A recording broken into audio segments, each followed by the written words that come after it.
Hello everyone, myself Shruti Sharma. Welcome back to Level Up Academy once again. And today's topic is Toxoplasma gondii. तो Toxoplasma gondii is kind of a parasite which come from parasite जो है वो है parasitology के protozoa से।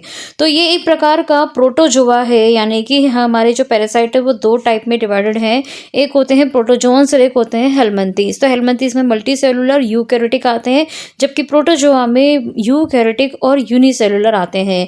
तो basically आपको यहाँ पे डायग्राम दिख रहा होगा, तो ये हमारा है टोक्सोप्लाज्मा गंडाई। अब ये जो टोक्सोप्लाज्मा गंडाई है बेसिकली पाया कहाँ जाता है, तो ये फेलाइंस यानी कि कैट वगैरह के अंदर ये प्रेजेंट होता है।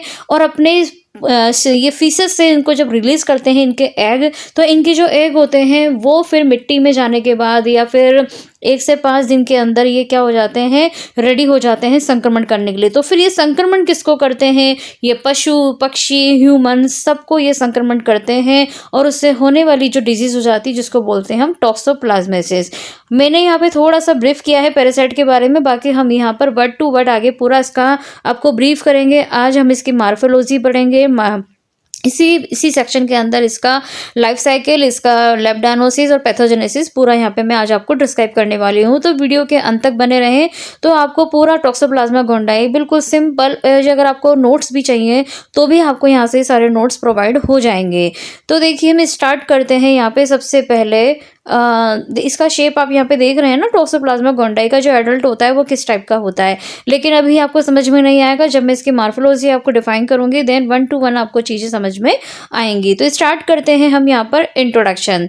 तो देखिए इंट्रोडक्शन में है कि toxoplasma gondii is an obligate intracellular, क्या लिखा है यहाँ पर, ऑब्लिगेट इंट्रासेलुलर। तो protozoa parasite belong to phylum apicomplexa and cause disease toxoplasma. हमें यहाँ पे मेन डिजीज याद रखनी है कि टॉक्सोप्लाज्मोसिस डिजीज हो जाती है। तो डेफिनेटली होस्ट कौन है इसका, कैट है ना, बिल्ली बिलाव, इन सब में ये प्रेजेंट होते हैं। तो इंटरमीडिएट होस्ट यहाँ पे कौन है, इंटरमीडिएट होस्ट मतलब सेकेंडरी होस्ट। तो मेन होस्ट कौन हो गया यहाँ पे, डेफिनेटिव होस्ट का मतलब क्या हो गया कि यहाँ पर जो मेन जो एग को निर्माण करने वाली जो भी एडल्ट इसमें प्रेजेंट होगी वो कहाँ होगी, कैट में होगी। तो इंटरमीडिएट होस्ट यहाँ पे ऐसे ह्यूमन है, बर्ड्स है या मैमल्स है, जैसे रेट हो गया, सुअर हो गए, पशु हो गए, पक्षी हो गए, ये सब क्या है यहाँ पे सेकेंडरी होस्ट है। कॉमन वर्ल्ड वाइड इन्फेक्शन है, सब जगह पाया जाता है। कभी कभी इसके जो सिम्टम्स होते हैं वो एसिम्टोमेटिक होते हैं, लेकिन यहाँ पे सबसे इंपॉर्टेंट ये है कि यहाँ पे ये वाली जो बीमारी है वो प्रेग्नेंट वुमेन में भी हो जाती है। अगर ये प्रेग्नेंट वुमेन में हो गई तो ये आगे जाके बच्चे के अंदर ट्रांसफर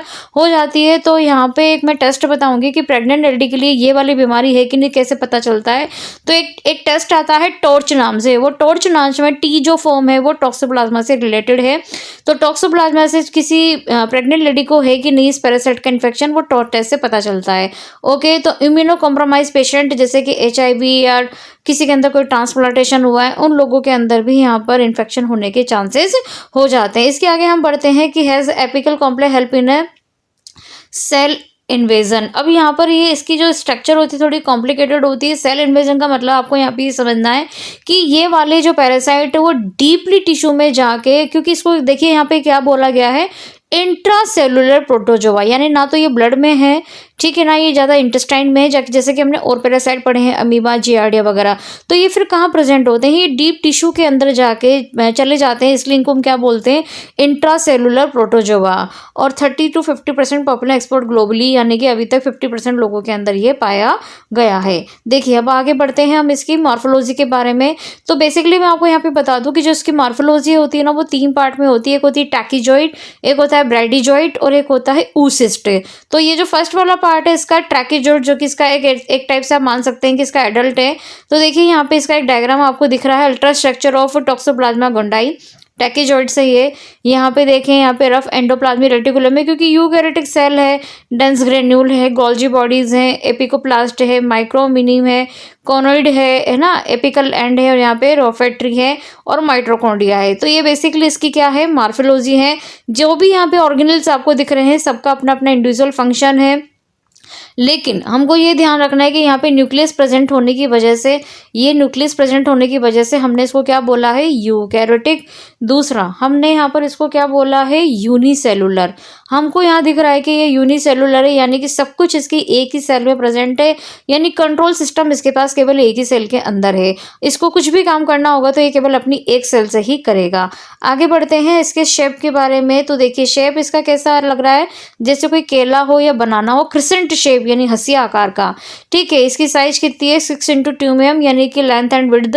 न्यूक्लियस इसका कहाँ प्रेजेंट है, सेंट्रल में, और rapidly multiply from present in blood, lymph and CSF। तो ये फटाफट से बॉडी में जाने के बाद ब्लड में, लिम्फ में, CSF में ये जा सकता है। CSF मतलब सेरेब्रो स्पाइनल फ्लूइड यानी ब्रेन में। तो responsible for acute infection and tissue damage, यानी कि हम यहाँ पे ये बात कर रहे हैं कि जैसे ही इसके जो एग्स वगैरह होते हैं, स्पोरेटेड एग स्पोरोजोइट, जब हमारी बॉडी में एंटर करते हैं बिल्ली के फीसस से निकलने के बाद, तो ये जब बॉडी में एंटर करते हैं तो ये सबसे पहले अटैक करते हैं हमारे ब्लड में, लिम्फ में और CSF में। इसके बाद हमको इससे एक्यूट इन्फेक्शन भी हो सकता है और साथ में टिश्यू डैमेज भी हो सकता है। इसका जो सेकेंडरी पार्ट है मॉर्फोलॉजी का, उसका नाम है ब्रेडीजोइट। अब आप ब्रेडीजोइट को ध्यान से देखिए, क्योंकि जैसे ही हमारी बॉडी के अंदर एंटर करते हैं ना टैकेजॉइट, तो इसका जो सेकंड पार्ट है जिसको हम बोलते हैं टिश्यू सिस्ट। तो यहाँ टिश्यू सिस्ट क्यों बोला है, चाहे चूहा हो, सुअर हो, पक्षी हो, चाहे कुछ भी हो, अगर एक बार ये स्पोरोजोइट, टैकेजॉइट हमारी बॉडी के अंदर एंटर कर गए इंटरमीडिएट होस्ट के अंदर, तो ये करेंगे क्या, आगे जाके अपना ब्रेडीजोइट फॉर्म बनाएंगे। तो ये जो ब्रेडीजोइट फॉर्म देख रहे हैं यहाँ पे बहुत सारे लाखों में प्रेजेंट होते हैं। जैसे बाहर की साइड में तो ये पूरी सिस्ट प्रेजेंट है और अंदर ये सारे ब्रेडीजोइट्स हैं, जो कि टैकेजॉइट है वो ब्रेडीजोइट में, क्योंकि इनको टिश्यू सिस्ट बोला गया है।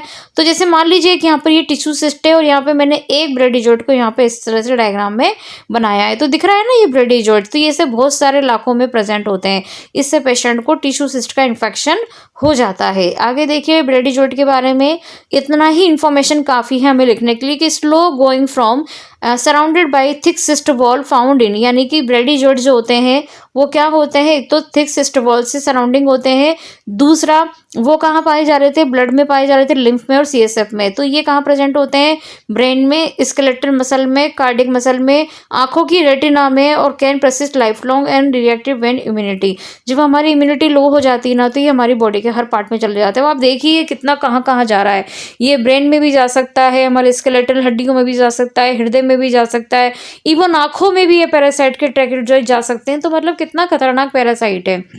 ठीक है, आगे हम बढ़ते हैं इसका थर्ड स्टेट जिसको हम बोलते हैं oocyst है।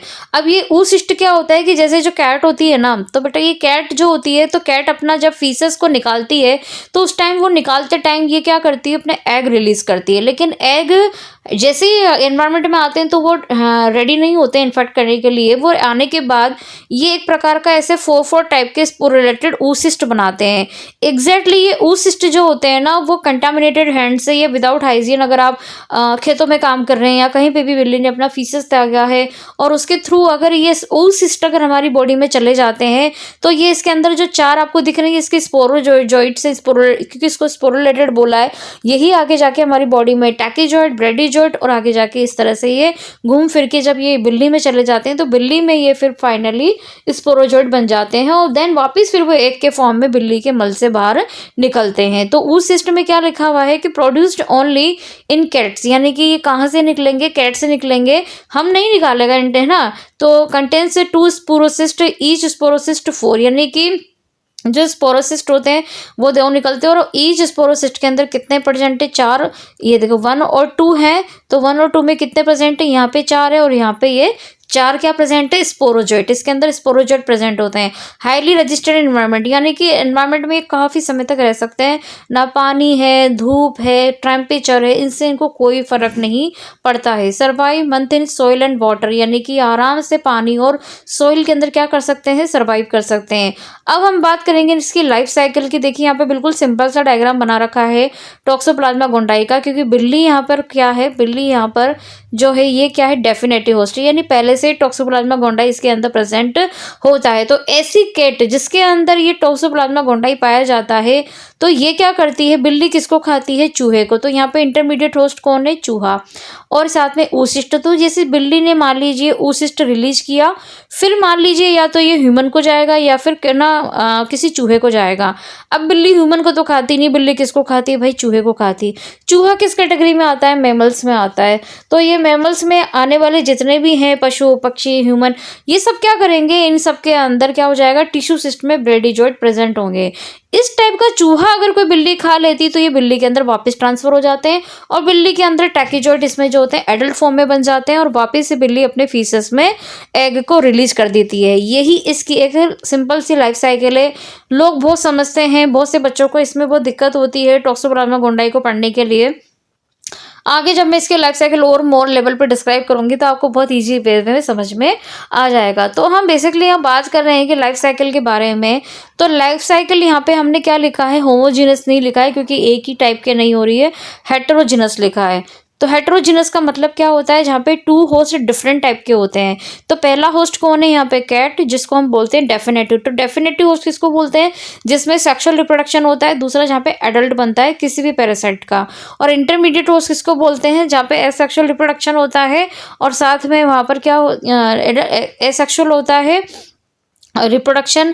और इसका यहाँ पे जो सेकेंडरी फॉर्म हो रहा है एसेक्सुअल रिप्रोडक्शन, क्योंकि हम प्रोटोजोआ में बात करते हैं ना, तो वहाँ पे एसेक्सुअल रिप्रोडक्शन होना ही मतलब इंटरमीडिएट होस्ट होता है। तो इंटरमीडिएट होस्ट यहाँ पे ह्यूमंस भी आ गए, बर्ड्स भी आ गए, सारे एनिमल्स भी आ गए जिनको भी इन्फेक्ट करने में समर्थ होते हैं। चलो बात करते हैं हम लाइफ साइकिल के बारे में। तो देखिए टॉक्सोप्लाज्मा के लाइफ साइकिल को हमें बहुत ध्यान से समझना है। अगर आपने इसको एक बार भी अगर ध्यान से समझ लिया तो आपको ये चीज़ समझ में आ जाएगी, ठीक है। तो मैं यहाँ पे पहला स्टेप बात करूँगी क्योंकि मुझे यहाँ पे कैरेट से आपको स्टार्ट करना है समझाने के लिए। तो यहाँ पे अगर मैं बात करूँ तो एक मिनट, यहाँ पे जो ये लाइफ साइकिल है ये यहाँ पर ह्यूमन में चल रही है एक्सोएंट्रिक और चल रही है एंट्रिक। तो पहले हम एंट्रिक साइकिल पढ़ते हैं। देखिए यहाँ पे क्या दिख रहा है आपको, यहाँ पे ये कैट दिख रही है, क्या लिखा है, cat acquire infection by injection of rodent bean containing tissue cyst. ऐसा चूहा जिसके अंदर ब्रेडीजॉइड प्रेजेंट थे, ऐसा चूहा जो ऑलरेडी इन्फेक्टेड था, ये किससे, इससे टॉक्सोप्लाज्मा गोंडाई से।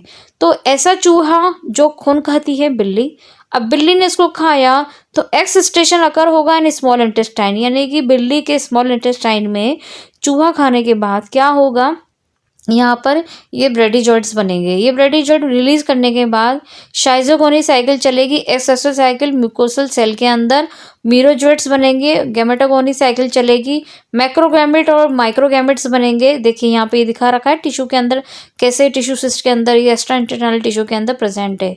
फिर ये जो oocyst बन जाएंगे, किसमें चल रहा है, ये सब बिल्ली के अंदर चल रहा है। तो बिल्ली में चलने के बाद ये स्पोरेटेड रिलीज करेगी कौन, बिल्ली।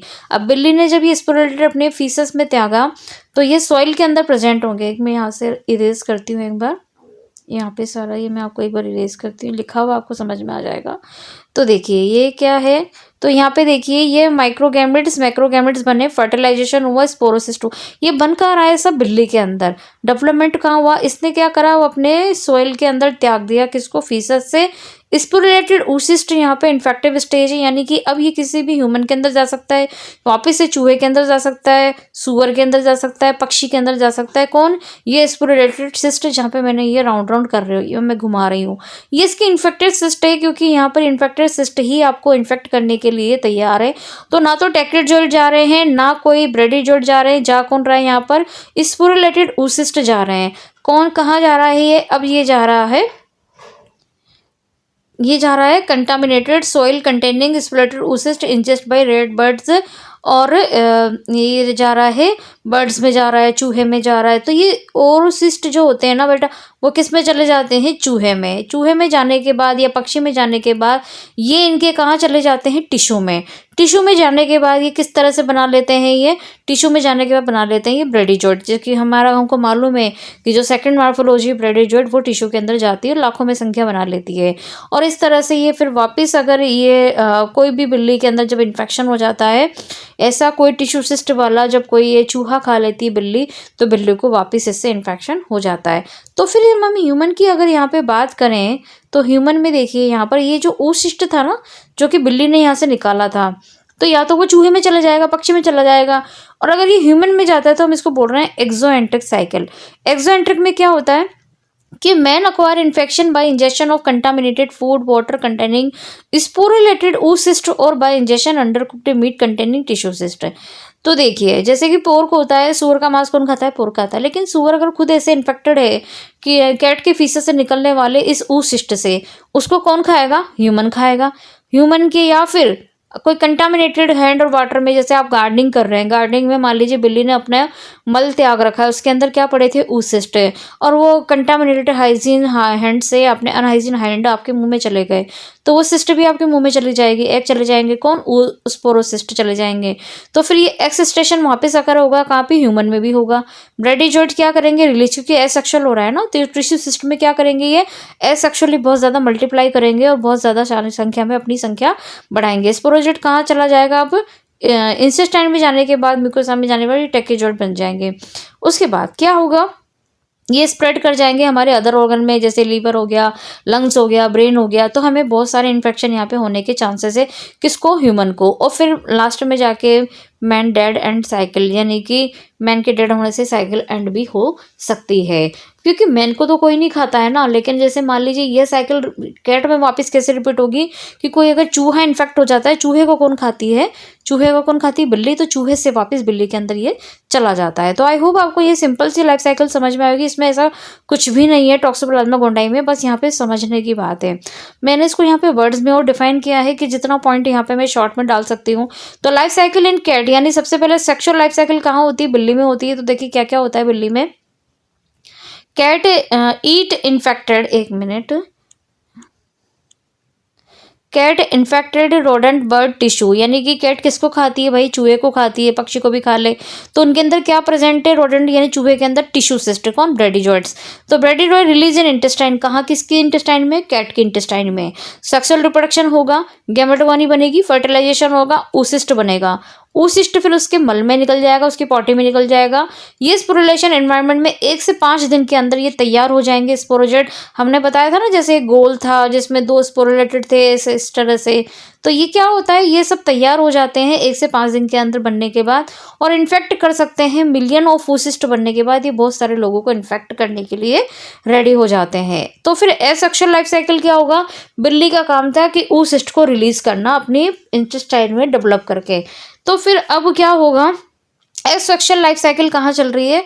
एक्सेक्सुअल लाइफ साइकिल उन लोगों के अंदर चल रही है जो कि कंटामिनेटेड हो चुके हैं, चाहे फिर वो चूहा हो, चाहे ह्यूमन हो, चाहे कोई मैमल्स हो, चाहे बर्ड हो, चाहे फिर वो पक्षी हो। तो मोड ऑफ इन्फेक्शन यहाँ पे क्या हो जाएगा? कोई मान लीजिए ऐसा मीट कोई बंदा खा रहा है जिसके अंदर ब्रेडीजोइट प्रेजेंट है, आपने ऐसे कैसे पशु को खाया जिसके अंदर ब्रेडीजोइट प्रेजेंट है, इसे टॉक्सोप्लाज्मा गोंडाई के, या ट्रांसप्लांटेशन कहाँ हो जाएगा? ये किस में हो जाएगा? ट्रांसप्लेसेंटल, सॉरी। तो ट्रांसप्लांटेशन का मतलब यहाँ पर क्या है कि अगर कोई ऐसी प्रेग्नेंट लेडी है तो उसके अंदर भी चांसेस हो सकते हैं, किस चीज़ के चांसेस हो सकते हैं? टैकेजॉइड बनने के। तो rare blood transmission, organ transplant, बहुत रेयर कंडीशन के अंदर होता है कि किसी का ऑर्गन ट्रांसफर हो तो टैकेजॉइड वहाँ पे ट्रांसफर कर जाए, या किसी को ब्लड हमने कोई पेशेंट ऐसा है जो कि ब्लड में उसके इन्फेक्टेड है और वो हमने ब्लड चढ़ा दिया और उससे ट्रांसफर हो जाए।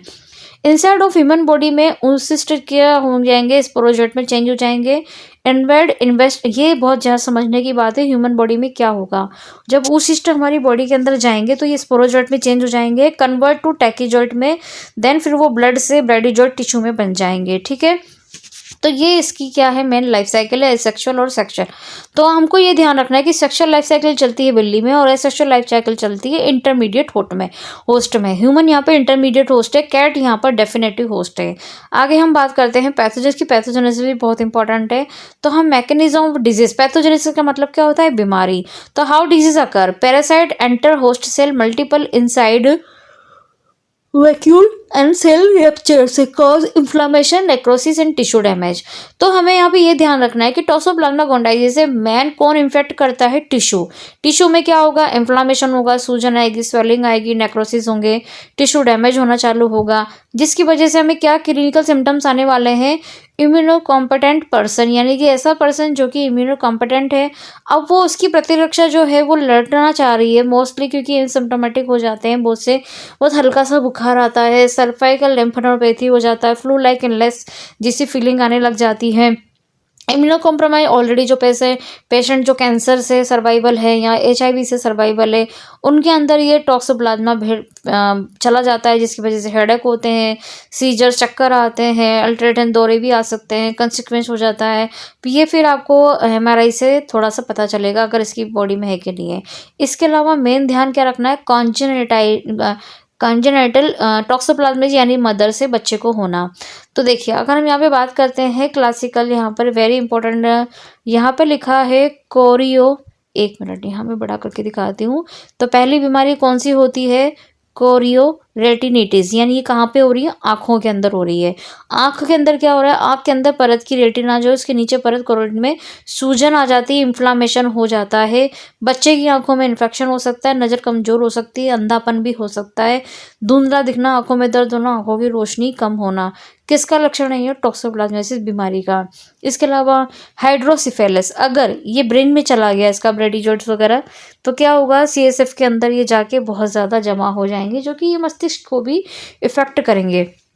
ठीक है, ब्रेन यानी कि आपको दिमाग से मंदबुद्धि वगैरह ये होना, ये सब हमारी दिमागी बीमारियां होती है। इंट्राकैनियल कैल्सिफिकेशंस, यानी कि इसके अंदर क्या होता है, कैल्शियम का बहुत ज़्यादा डिपोजिशन, दिमाग के अंदर कैल्शियम का बहुत ज़्यादा जमा हो जाता है। अगर आपने ये 3 डिजीज़ भी अगर आपने याद रख ली, हाइड्रोसेफेलस, इंट्राकैनियल कैल्सिफिकेशंस, और ऊपर मैंने आपको बताई है कोरियोनिटिस, यानी कि आँखों की बीमारी। तो बेसिकली यहाँ पर 3 डिजीज़ हमें यहाँ पर ध्यान रखनी है। फिर हमें ध्यान रखना है इसके अलावा क्या-क्या हो सकता है, लो बर्थ वेट, यानी ड्यूरिंग जब बच्चा पैदा होता है, अगर ऐसी माँ इन्फेक्टेड बच्चे को पैदा करती है तो उसका बेबी वेट बहुत कम हो सकता है, उसको पीलिया, जॉन्डिस भी हो सकता है, सीजर्स, दोहरी भी आ सकते हैं, या मेंटल रिटार्डेशन यानी मेंटल प्रॉब्लम भी हो सकती है। तो आगे हम बात करेंगे इसमें लैब डायग्नोसिस की। तो टॉक्सोप्लाज्मा गोंडाई का जो लैब डायग्नोसिस है, यहाँ पे मैंने एक छोटी सी टेबल बता चुकी, क्योंकि अगर आपको इन्फेक्शन होगा ना इस पेशेंट का, तो क्या होगा, आपके इस तरह से यहाँ पे सैंपल लिए जाएंगे। सैंपल लेने के बाद IgG और IgM, तो IgG IgM क्या होती है, एंटीबॉडीज़ होती है। तो प्राइमरी एंटीबॉडी IgM होती है, IgG एंटीबॉडी सेकेंडरी एंटीबॉडी होती है हमारी बॉडी के अंदर। तो ऑब्वियसली यहाँ पे मैंने पॉजिटिव नेगेटिव करके यहाँ पे इनका परसेंटेज बता रखा है कि कितने सैंपल, ये एक प्रकार की रिसर्च है जिसमें ऐसा लिया गया है, बताया गया है कि ऐसे 27 सैंपल लिए थे, पॉजिटिव आए थे, नेगेटिव 53 सैंपल है, IgM पॉजिटिव नेगेटिव, इस तरह से यहाँ पे हमने पूरा बता रखा है। इसके बेस पे हमें यहाँ पे टेस्टिंग करनी होती है। सीरोलॉजी टेस्ट है, यानी IgM है, रिसेंट एक्यूट इन्फेक्शन, अगर IgM भी पॉजिटिव आ रहा है तो यानी एक्यूट इन्फेक्शन है, IgG पॉजिटिव आ रहा है यानी कि पास्ट इन्फेक्शन है, कोई पुराना इन्फेक्शन है, और IgG IgM नेगेटिव आ रहा है तो मतलब न्यू इन्फेक्शन है, और IgM केवल IgM नेगेटिव है लेकिन IgG पॉजिटिव है तो यानी कोई पुराना इन्फेक्शन है। इम्यून सिस्टम के बेस पे यहाँ पे हम पता लगा सकते हैं। इसके अलावा मॉलिकुलर टेस्ट है यहाँ पर, PCR sample, amniotic fluid, CSF, blood highly sensitive, यानी कि कोई भी सैंपल आप सेक्स ले सकते हैं, यहाँ पे CSF ले सकते हैं, ब्लड ले सकते हैं, कोई भी हमारा अगर कोई प्रेग्नेंट लेडी है तो उसका हम एमनियोटिक फ्लूइड ले सकते हैं। PCR टेस्ट में आपको पता है कि DNA टेस्ट पे किया था, टॉक्सोप्लाज्मा के DNA के सीक्वेंस को हम देख सकते हैं। ठीक है, माइक्रोस्कोपी हमें करनी है, तो सैंपल के बाद हम ट्रैकेजॉइड्स देख सकते हैं, या फिर उस पेशेंट की टिश्यू बायोप्सी, यानी अगर वो किसी भी जैसे मान लीजिए लीवर में चला गया, किडनी में चला गया, कहीं से भी टिश्यू बायोप्सी करके स्टेनिंग बेस पे हम देख सकते हैं, जैसे CSF वगैरह का भी कर सकते हैं। और बाकी रेडियोलॉजी के बेस पे तो हम यहाँ पे CT MRI कर सकते हैं, वहाँ पे पता चल सकता है कि टिश्यू के अंदर कोई वाइट कलर के कोई ऐसे टिश्यू तो नहीं बन रहे हैं वहाँ पर ब्रेडिजोइस टाइप के। ठीक है, प्रिवेंशन में क्या करना है कि हमें कोई भी अनकुक्ड मीट नहीं खाना है। ठीक है, अवॉइड करना है, कोई रॉ मिल्क आपको इसको जो भी खाएं कुक करके खाएं, फ्रेश वेजिटेबल को आप धो के खाएं। प्रेग्नेंट वुमेन को बहुत ध्यान रखना है, कोई भी चीज़ अगर आप कर रहे हैं तो ग्लव्स वगैरह पहन के गार्डनिंग वगैरह करें, क्योंकि हैंड हाइजीन बहुत इंपॉर्टेंट है। देखिए, मैं आपको यहाँ पे बता दूँ, पैरासाइट का चाहे बच्चों को हो चाहे बड़ों को हो, लेकिन आप कभी भी कोई भी इन्फेक्शन पैरासाइट का बॉडी में जाने का सबसे बड़ा रीज़न है हमारे हाथ। अगर हमारे हाथ साफ नहीं रहेंगे, हाथ हाइजीन नहीं रहेंगे, और वो गलती से भी अगर आपके माउथ के अंदर चला गया, तो पैरासाइट को केवल उसका एक छोटा सा सिस्ट एग जाना ही बहुत इंपॉर्टेंट है। अंदर चला गया तो वो बड़ा एडल्ट बना लेता है और इससे हमें पैरासाइट डिजीज़ हो जाती है। ठीक है, समझ में आ गई बात। तो इसके अलावा हमने पूरे हाइलाइट्स को यहाँ पे शॉर्ट फॉर्म में दिया है कि डेफिनेटली होस्ट यहाँ पे कौन है, कैट। इन्फेक्टिव स्टेज क्या है oocyst tissue cyst rapid form में कौन बनेगा, ट्रैकियोजोइड बहुत जल्दी से मल्टीप्लाई करेंगे, और क्रॉनिक अगर किसी को बहुत ज़्यादा लंबे समय तक इसका इन्फेक्शन है तो वहाँ पे क्या बन सकते हैं, ब्रैडीजोइड्स। तो thank you for watching, like share and subscribe. आपको अगर किसी और नए पैरासाइट पे अगर आपको मुझसे वीडियो चाहिए तो प्लीज़ आप मुझे कमेंट कीजिए, I will prepare for you all. Thanks for, and आप मुझे कमेंट कर सकते हैं किसी भी सेक्शन में अगर आपको समझ में नहीं आया हो। तो thanks for watching and like and subscribe. Thank you.